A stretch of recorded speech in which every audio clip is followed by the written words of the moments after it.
सबको माँ काली माँ दूतनी दरबार की तरफ से जय माता की। जो बच्चे काफ़ी समय से भक्ति कर रहे हैं और जिनके साथ सवारी उनके शीश पे चलने वाली है, तो सवारी चलने के क्या सिम्टम्स होते हैं और क्या उनकी भक्ति इस लेवल तक पहुंच चुकी होती है कि जो उनके शीश पे अब सवारी कोई चलने वाली है। जिस भी परमात्मा की वो सेवा भक्ति कर रहे हैं काफ़ी लंबे समय से, तो उनकी कृपा हमारे ऊपर कैसे बरसने लगती है और कुछ समय के बाद सवारी हमारे शीश पे खेलने लगती है। और फिर जब सवारी शीश पे खेलने लगती है तो काफ़ी जगह ऐसा देखा गया है कि बच्चे डरते हैं, कहते हैं कि हमें कोई अपना सर नहीं हिलाना और हमें कोई सवारी गद्दी नहीं चाहिए और हम मतलब जन कल्याण की गद्दी नहीं चला सकते हैं और हम इन चीज़ों से दूर रहना चाहते हैं, हम सिर्फ खाली एक नॉर्मल सी भक्ति करना चाहते हैं। तो हमारी ये खुद की स्वयं हमारी ही गलती होती है जो हम किसी भी इष्ट को, किसी भी अपने देवी देवता को इस मोड़ पे लाके विवश कर देते हैं, मजबूर कर देते हैं कि उनको एक समय के लिए हमारे शीश पे चलना पड़ता है। वो किसी गुरु को अपने सर पे हाथ रखवाने के लिए मजबूर कर देती है सवारियों को कि भाई हमारी भक्ति इस लेवल तक पहुंच जाती है कि सवारियों को विवश होकर हमारे शीश पे चलना ही पड़ता है। तो आज मैं चर्चा करूंगी इसी विषय में, वीडियो में पूरे अंत तक बने रहना, क्योंकि ये काफ़ी जगह देखा गया है। किसी किसी बच्चों में ज़्यादा सिम्टम्स आ रहे हैं, अब काफ़ी जगह से ये बात आ रही है, हमारे पास सुनने को मिल रहा है कि माँ हमने तो ये चीज़ कभी नहीं सोची थी कि हमें कोई गद्दी दरबार लगाना पड़ेगा या कोई गुरु धारण करना पड़ेगा। हमने तो सिर्फ खाली एक नॉर्मल सी भक्ति करी थी और हमें नहीं पता अभी हमारे साथ किस प्रकार से क्या क्या चीज़ें चल रही हैं। और हम जब पूजा भक्ति करते हैं तो हमको ऐसा महसूस होता है कि हमारे पीछे कोई खड़ा है, कोई साया खड़ा हुआ है, और जो चीज़ हम बोलते हैं तो हमारे मुंह के किए हुए वचन सत्य होने लग गए हैं। जो हमने सपने में कभी कुछ देखा था कि कल ये हमारी पीछे की गली में ये चीज़ होने वाली है, तो वो सपने में हमको दिख रहा है और वो दूसरे दिन हमारा सपना हकीकत हो गया। तो यही सवारी चलने के संकेत होते हैं। अब सवारियाँ शीश पे खुलने वाली है और हमने खुद ही स्वयं गलती करी है। हमारी भक्ति उस लेवल तक पहुंच गई कि अब सवारियों को मजबूर होकर हमारे शीश पे चलना ही पड़ेगा और किसी गुरु का हाथ हमारे को हमारे सर पे रखवाना ही पड़ेगा। देखो जी, ये एक यूट्यूब जो चीज़ है, गूगल हो गया, यूट्यूब हो गया या कोई इंस्टा हो गया, ये कुछ भी मान लो, तो इनमें से वीडियो उठा ली, किसी बच्चे ने देख लिया, वीडियो क्लिक करते करते वीडियो आ जाती है। जैसे हम तुम जैसे ही कोई वीडियो डाल देते हैं। अब देखो हम लोग जो है, हम गद्दी दरबार से जुड़े हुए हैं, हम दीक्षित लोग हैं, हमारे सर पे हमारे गुरु का हाथ है। तो हम जो ये भी वीडियो डालते हैं, जो भी हम जानकारी देते हैं, सिर्फ खाली हम जानकारी के लिए ही देते हैं। जिसको अपने घर का पूरी तरीके से उद्धार करवाना पड़ता है, अपने संकटों का उद्धार करवाना पड़ता है, कोई हवन आदि करवाना पड़ता है, तो उसको दरबार में हमारे पास से जुड़ना ही पड़ता है, हम हमारे दरबार से जुड़ना पड़ता है। तो हमारा दरबार भी लगता है शनिवार और बुधवार। तो जो बच्चे हमारे दरबार से जुड़े हैं तो उनका तो उद्धार यहाँ से चल रहा है, क्योंकि हमारे सामर्थ्य में रह के उनका कार्य चल रहे हैं। परंतु जो बच्चे किसी गद्दी दरबार से नहीं जुड़े हैं और वो किसी भी गूगल से या यूट्यूब से कोई भी मंत्र उठा के जब तब करने बैठ जाते हैं, जैसे 11 दिन कोई 11 माला निकाल ली, किसी ने एक दिन में 21 माला निकाल ली। अब कोई सा भी मंत्र उठा लिया, मान लो भोले बाबा का मंत्र उठा लिया, ओम नमः शिवाय का मंत्र उठा लिया। ओम नमः शिवाय के मंत्र को कोई इतना साधारण मंत्र नहीं है ये, इसमें काफ़ी ऊर्जा है। समस्त ब्रह्मांड को रचाने वाले हैं स्वयं भोले बाबा। अगर उनका मंत्र हम उठा रहे हैं तो उनके गण आएंगे, उनके दूत आएंगे, उनके भूत आएंगे, उनके प्रेत आएंगे।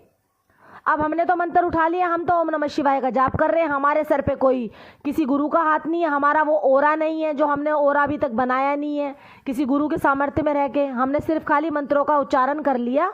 अब हमने उनको आमंत्रित कर दिया, हमने उनको खुद नोत के बुलाया है। जो उनकी शक्तियाँ हैं, जो हमारे इष्ट की शक्तियाँ हैं, हमने उनको खुद नोता दिया है।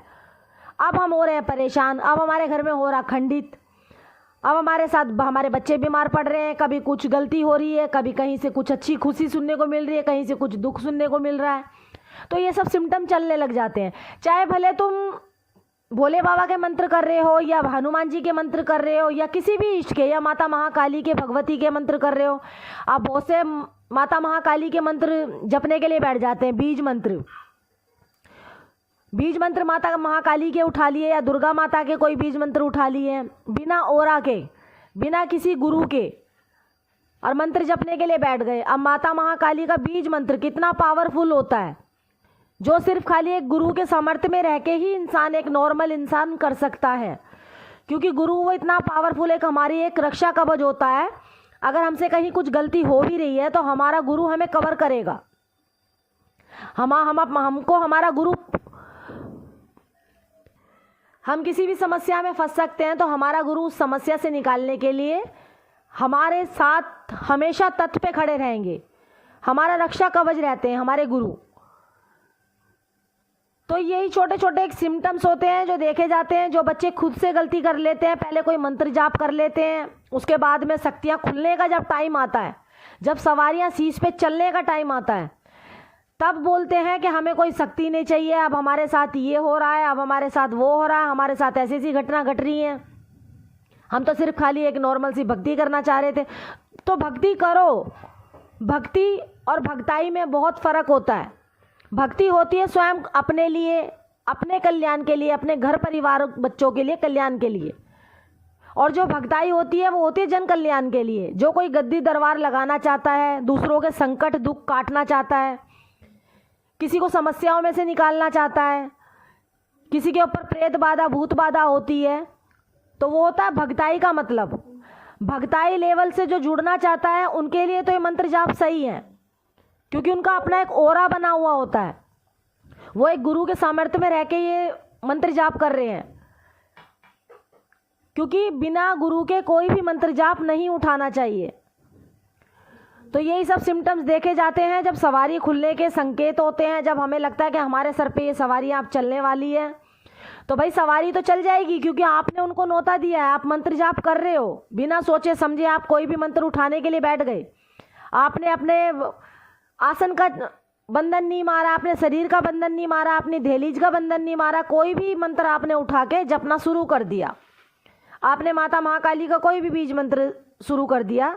अब आ गए माता महाकाली के गण, उनके भूत, उनके प्रेत, उनके यक्षनी, योकनी, हागनी, डाकनी, शाकनियाँ, यक्षिणियाँ आ गए उनमें से कोई भी। और अब वो घर से जाएंगे नहीं, क्योंकि आप घर में करेंगे खंडित। वो भी तुम्हारी भक्ति को आजमाएंगे ना, क्योंकि उन्होंने भी स्वयं माता महाकाली की, उन भगवती की भक्ति करी हुई है। माँ से पहले तो वही परीक्षा लेने के लिए आते हैं। तो इसलिए बिना किसी सोचे समझे, किसी गुरु के बिना सामर्थ्य में रहे कोई भी मंत्र का जाप ना करो। भक्ति करो, एक अच्छी भक्ति करो, नॉर्मल भक्ति करो। अपने घर में एक तेल का दीपक लगाओ, तेल का दीपक लगाओ, एक अच्छी सी भोग प्रसाद आदि दो, अच्छी पूजा पाठ करो।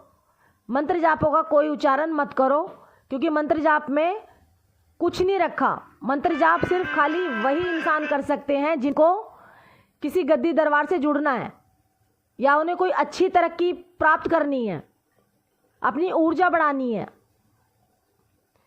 वो कहते हैं ना कुंडलिनी शक्ति उठाने के लिए, अपने चक्र जागृत करने के लिए। तो चक्र भी जागृत ऐसे नहीं होते हैं, बहुत समय लग जाता है, 10-10 साल लग जाते हैं, 15-15 साल लग जाते हैं। वो बात अलग है कि जिसने किसी ने पिछले जन्म में किसी ने भक्ति करके वो जोता जोत समा गया, उस दुनिया में नहीं रहा, तो इस जन्म में आके उनको भक्ति से जुड़ने का मौका मिल गया, एकदम से उनके चक्र जागृत हो गए। तो वो अपने पिछले कर्मों के कुछ फल होते हैं जो एकदम से उनको ये गॉड गिफ्ट मिल जाता है, जो उनके सारे चक्र जागृत हो जाते हैं, कुंडलिनी शक्ति जागृत हो जाती है। तो कोई भी ऐसा मंत्र जाप ना करो, अपनी एक नॉर्मल सी भक्ति करो, अपने बच्चों का भला करो, अपने घर परिवार का भला करो, अपना भला करो। एक नॉर्मल सी भक्ति करो, परमात्मा आपको सब देगा। बिना मंत्र जाप के भी आपको सब कुछ मिलेगा, जरूरी नहीं है मंत्र जाप करना।